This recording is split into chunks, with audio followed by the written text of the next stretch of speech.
ജപമാല മാസത്തിൻ്റെ അവസാന ദിവസങ്ങളിലേക്ക് നമ്മൾ എത്തി നിൽക്കുകയാണ്. ജപമാല ചൊല്ലിക്കഴിയുമ്പോൾ നമ്മൾ ലുത്തിനിയെ എത്തിക്കാറുണ്ട്.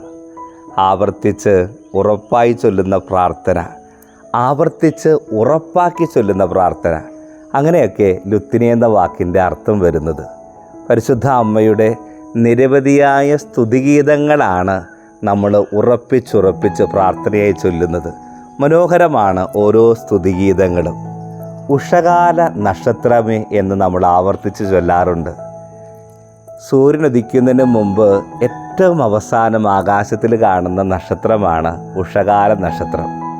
നീതിസൂര്യനായ ഈശോയുടെ ജനനത്തിന് മുൻപ് ലോകത്തിൽ നിന്ന നക്ഷത്രമായിട്ടാണ് പരിശുദ്ധ അമ്മയെ സൂചിപ്പിക്കുക. ഈശോയിലേക്കുള്ള പ്രകാശരശ്മികൾ, ഈശോയിലേക്കുള്ള പ്രകാശത്തിൻ്റെ വഴികൾ കാണിച്ചു തരുന്ന അമ്മ നമ്മുടെ ജീവിതത്തിലൊരു പ്രകാശമാകട്ടെ. തുടർന്ന് നമ്മൾ ആവർത്തിക്കും ദാവീദിൻ്റെ കോട്ടയെ.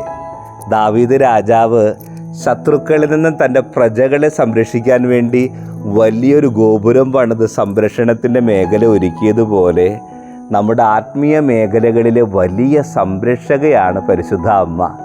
എല്ലാ നാരകീയ ശക്തികളിൽ നിന്നും പൈശാചിക ശക്തികളിൽ നിന്നൊക്കെ നമുക്ക് സംരക്ഷണം നൽകുന്ന വലിയ സംരക്ഷണത്തെ വലയമാണ് ദാവീദിൻ്റെ കോട്ടയെന്ന് വിശേഷിപ്പിക്കുന്ന പരിശുദ്ധ അമ്മ.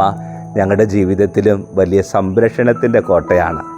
ചേർത്ത് പിടിക്കാം. ക്രിസ്തുവിൻ്റെയൊക്കെയുള്ള പ്രകാശരശ്മികൾ ഒരുക്കുന്ന പരിശുദ്ധ അമ്മ ഞങ്ങളുടെ ജീവിതത്തിൻ്റെ ഉദയ നക്ഷത്രമാണ്.